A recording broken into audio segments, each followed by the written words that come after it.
Welcome to Cold Call TV. We're back. And this show is all about inquiring to inspire. We've been away for a little bit. The pandemic happened. A lot of things have happened since we last came. I'm your host, Talia Coleman, and this is my co-host. All right, son. He's grown a little bit since we last saw you. So we had a great first season with wonderful guests, and we're excited to bring you back some more great guests. Our first guest of the season is Coach Daronte Jones. Thank you for having me. Glad to have you. In case you all don't know, Coach Jones is the defensive backs coach for the Minnesota Vikings. Son, you know with me? He's too busy flexing his hair. Anyway, Coach Jones has quite a coaching resume that spans over, he doesn't look it, 20 years, with some stops with some very well-known organizations. On the collegiate and pro side, we've got LSU in there, Wisconsin, Hawaii, UCLA, you got it. Also stops at the NFL, right? Miami Dolphins. There you go. But now, now he's with the Vikings. So welcome again. We're so happy to have you on the show. Thank you for joining. Thank you for having me. It's a pleasure. So with that said, son, you kicking things off. You got some questions, right? Oh, and by the way, everyone, we have a personal connection with Coach Jones. Let's come clean here. He is also the godfather of Maven and his younger brother. So we have a little bit of personal connection, and we go way back to the Morgan State University years too. Just putting it out there. Yep. So anyways, over to you, son. Maven's moment. Question 1. Why did you want to become a football coach? Initially, to be honest with you, I did not want to be a football coach initially, but playing football, got injured. It started out as something for me to just stay involved in football, because you love the sports. When they said you can't play football again with the neck injury, it was kind of like, what else am I going to do? So really football, me coaching was a start of kind of coming out of like depression or not going into depression because you can't play football anymore.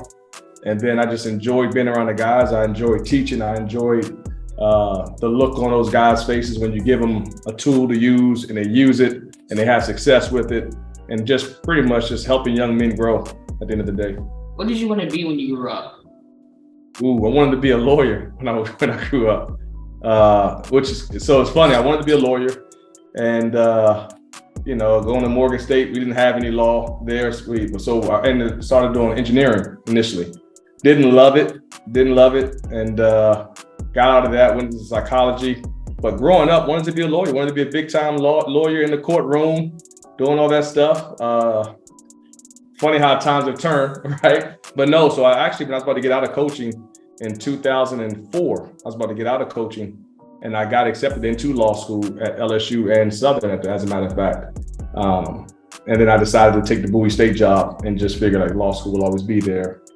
Then I ended up marrying a lawyer. So kind of came back full circle. Yeah. It's still in there though. It's still in there. Yeah. Speaking of lawyers, there's one watching over us right behind Coach Jones. I think that is Justice. Yes. Ginsburg.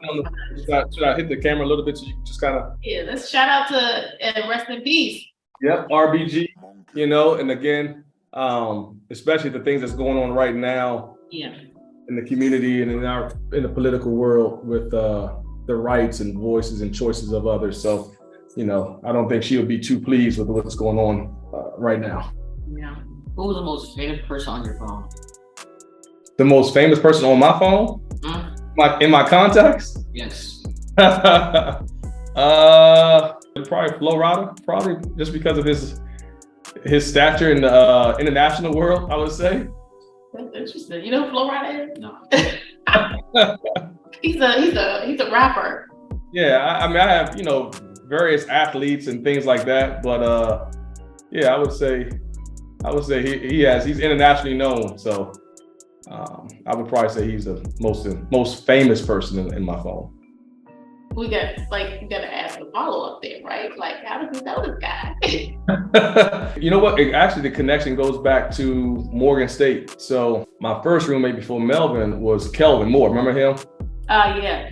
Yeah. So Kay and his homeboy from LA, Yuri. So they all, we all connected and stuff like that. So I've kept in contact with Kay and Yuri. And so when I got to Miami Dolphins, Yuri was there because he was, him and Flo are really tight. He was part of like the management team. And so he invited me out. So we hung out a couple of times in Miami, just kind of grew from there. I took my uncle to see him. We were happy to be in Israel.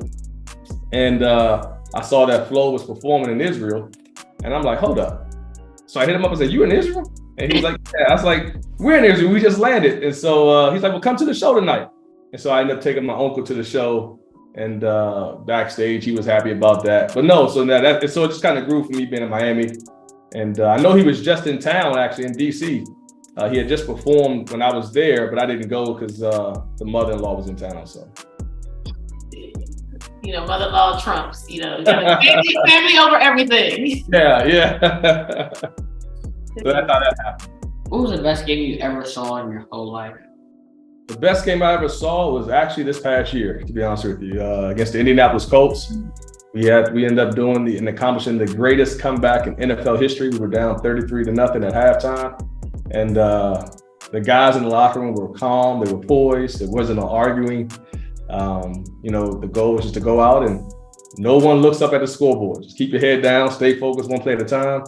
And then things would start to happen. And next thing you know, we're going into overtime, and then we kicked the field goal to win it. So, and also that was huge because that was the first time I've ever won some type of championship, right? So we became the division champions on that game. So it's a lot of memories that go into that game. Not only the greatest comeback, but we became division champions. First time I became a champion of anything, of any sport for the most part, other than wrestling back in high school. But other than that, it's a very special moment and it'll always be cherished.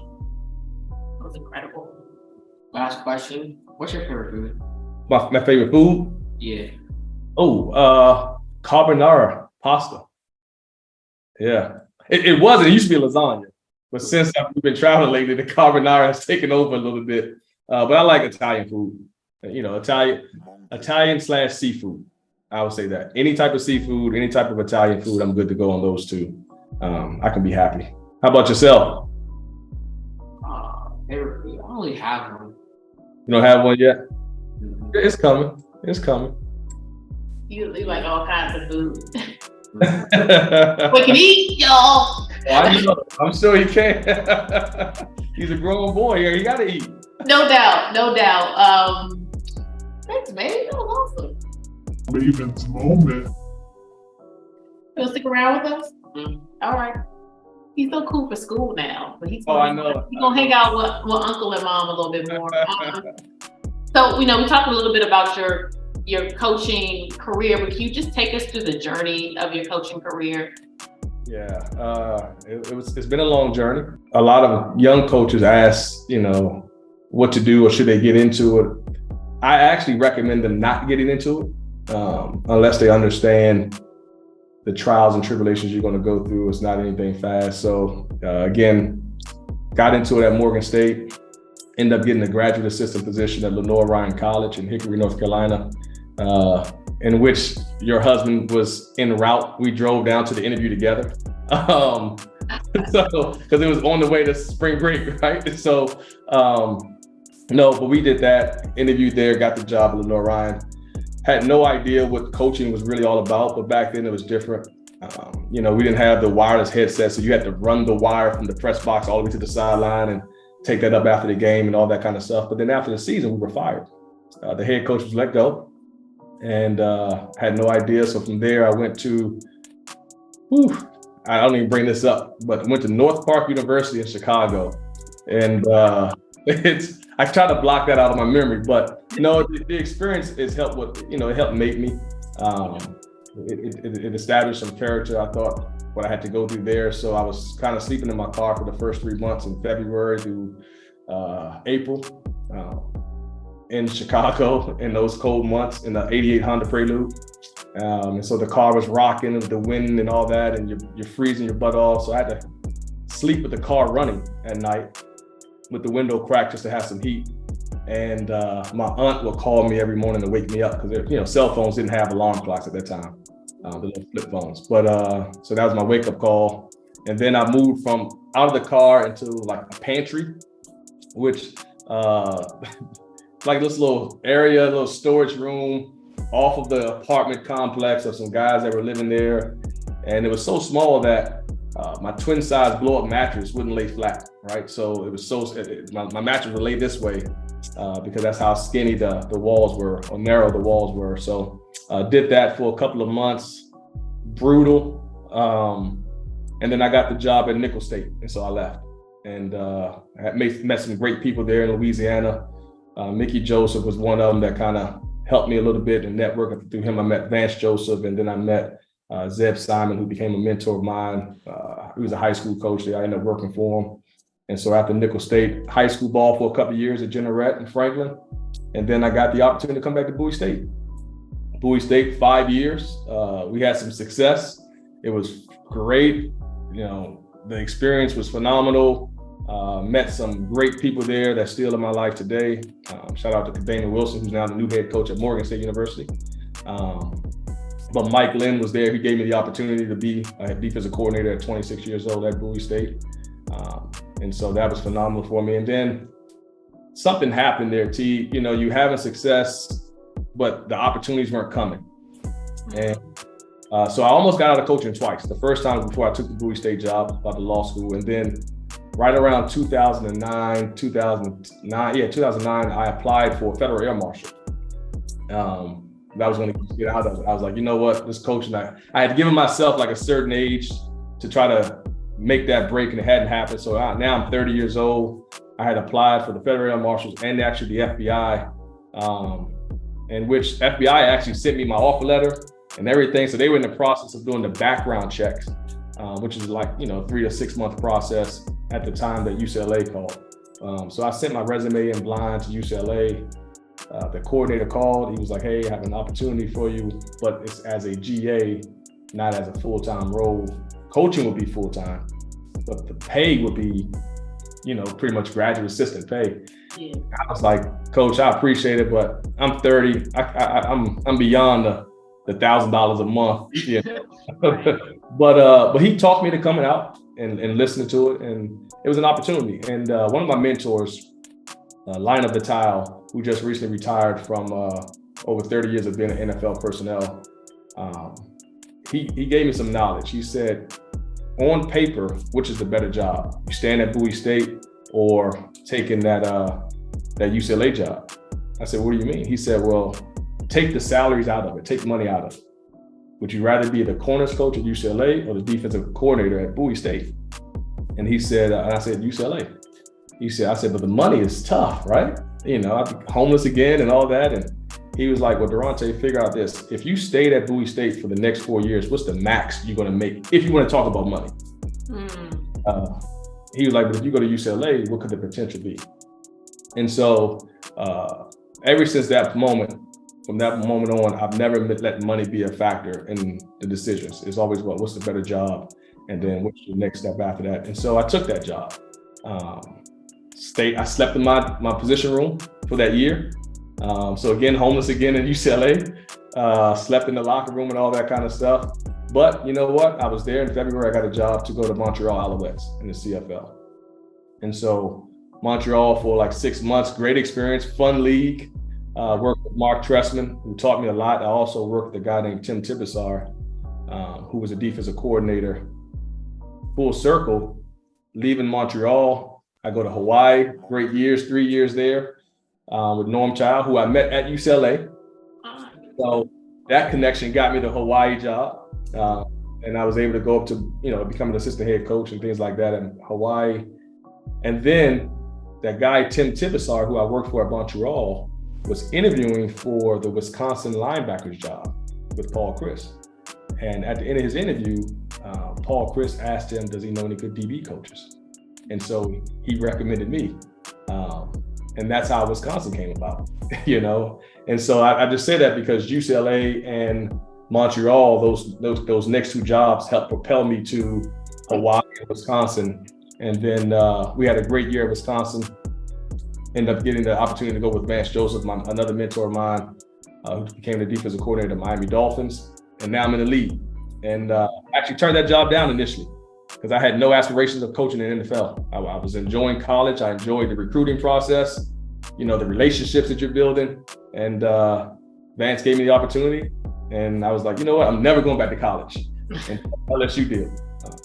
But no, so Miami, Cincinnati Bengals, Marvin Lewis has been phenomenal in my career. And as a mentor, just talked to him the other day. He's still out in Europe vacationing.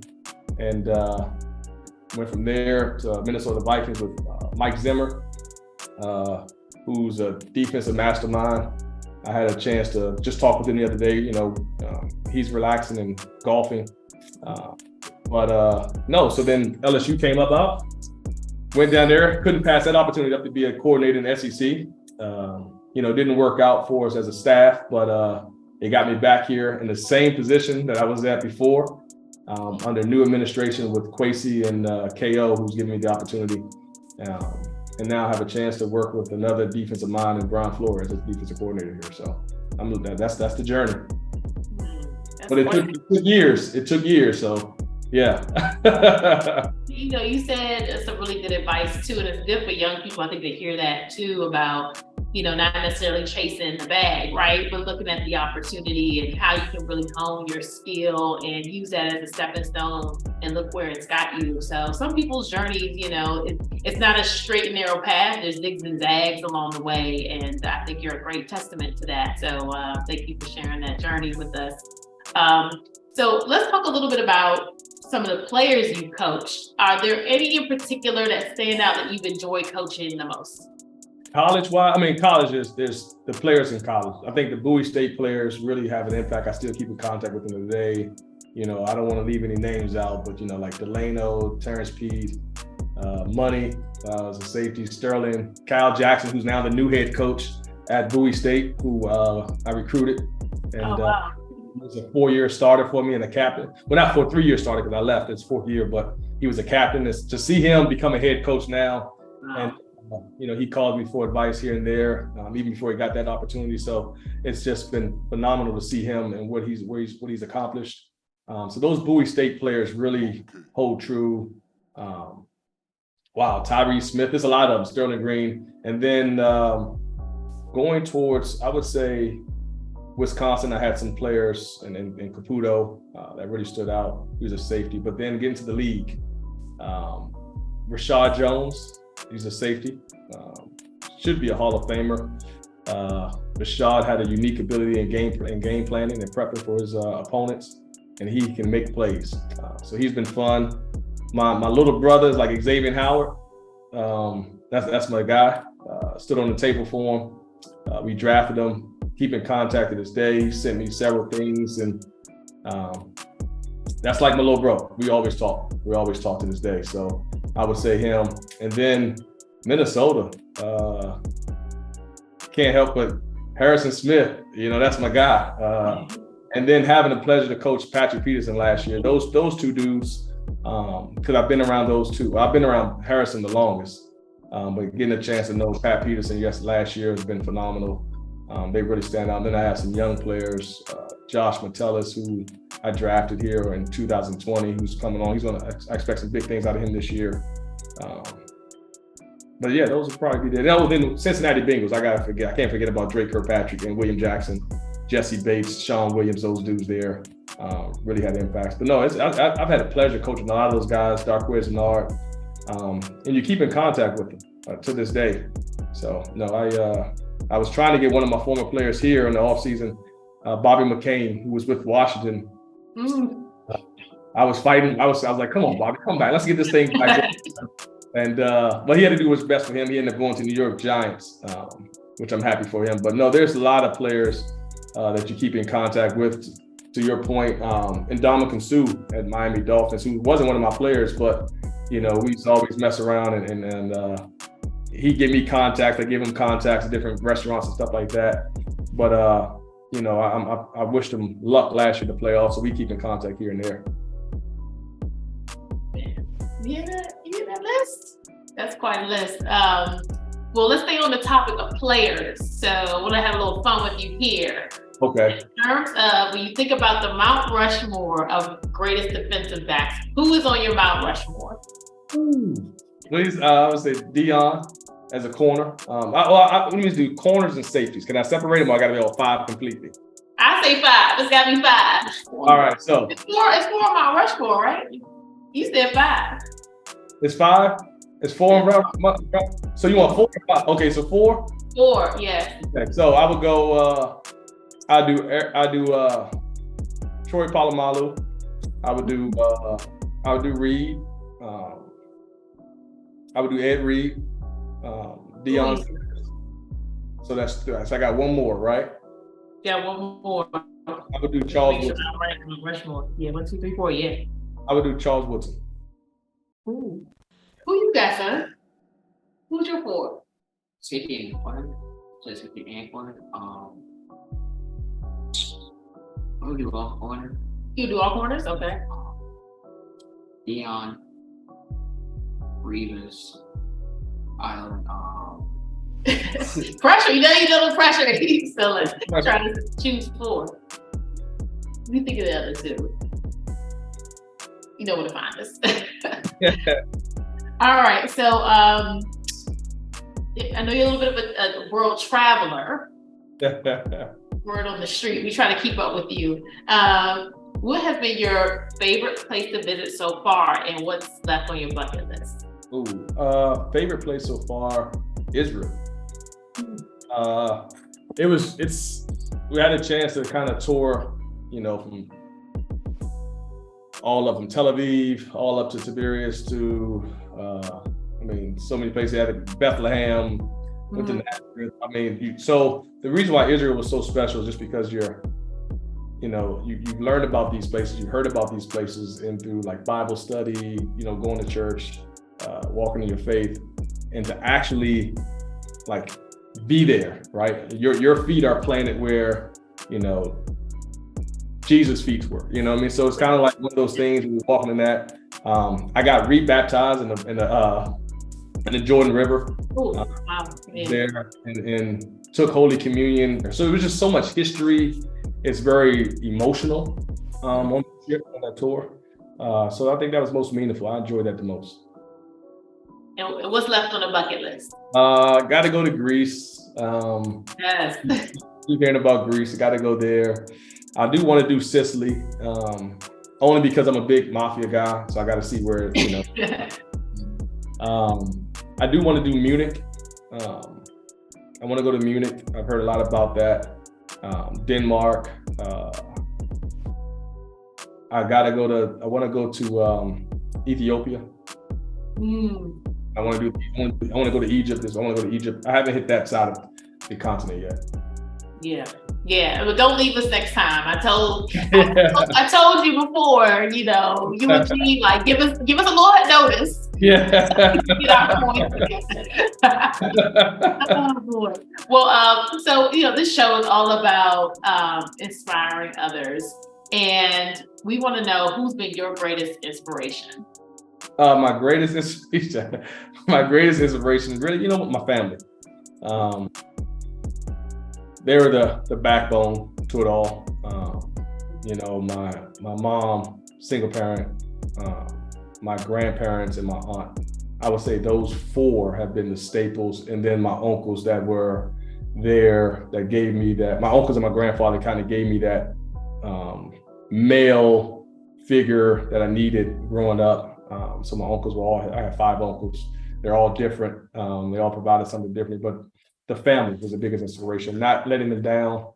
They sacrificed a lot growing up, and wanted to make sure that I had no excuse really not to become successful or not to achieve. And so anything that I would have done to disappoint them in that way would be detrimental in my opinion. And so that was my inspiration to try to, first it was just, hey, get a degree, okay, now what you're going to do with that degree, and then, kind of be successful in your right, whatever that means. And, success can mean different for different people, but they were my biggest inspiration. That just that backbone. They're like my board of directors, right? Yes. Yeah, I would say they're my biggest inspiration. we've had the pleasure to meet them, and I know Bill has personally adopted your family. Usually families adopt the child, but anyway, so we want to have a little fun with you now. Okay. A little game called One Gotta Go. So Okay. I'm gonna have you kick off the one gotta go. So you gotta choose. We're gonna throw out two things or Okay. two names, and you gotta choose one or the other. One gotta go. So you choose the one that you think has to go. Perfect. Who's your program? Which one gotta go? Ferragamo. Old Bay or Mambo sauce? Ooh, Obey. Okay. Rennie Moss or Chris Carter? Chris Carter gotta go. I know. Randy Moss is, I gotta take Randy over that. Prince or Bob Dylan? Yeah, Bob Dylan. Bob Dylan. All right. So we'll keep this going. We heard you a little bit of a bourbon whiskey guy. Man. So Jim Beam or Jack Daniels? Jim Beam.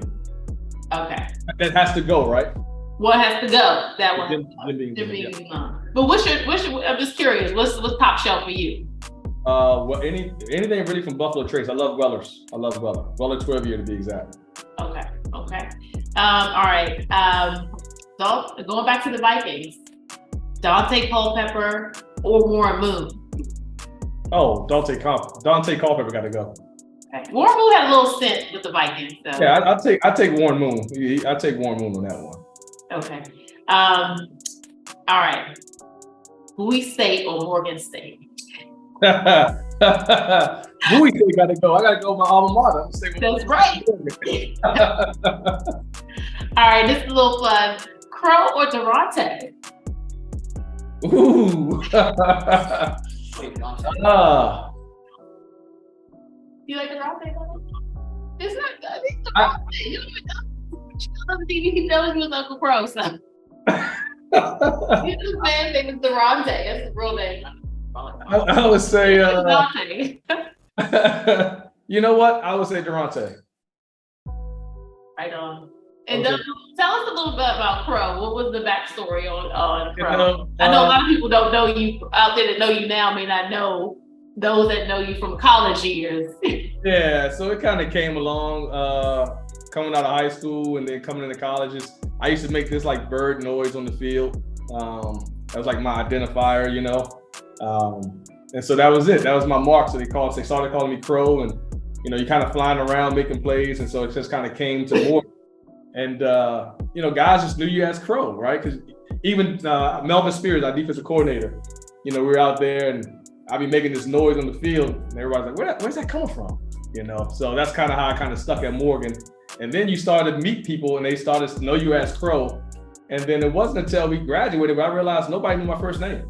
We didn't know anybody's real names coming out of college, So it was weird. I didn't know who Tall Man's real name was, and I had no idea who these guys' names were. Well, thanks for having some fun with us there. That wraps up this episode. We're gonna let Coach Daronte Jones go. Go Vikings. So let's give it. Ready? You gotta give us fun. I'm getting the skull in. Justin. Come on. You trying to see who? Justin Jefferson. What about Justin Jefferson? I meet him the most. You want to meet Justin Jefferson? Yeah. That's my guy. We can make that happen. So we gotta get back up there for a game this season. Cool. Well, thank you, Coach Jones, for joining us on Cold Call. All the best to you and the Vikings, the Jones family. You like that? You like that?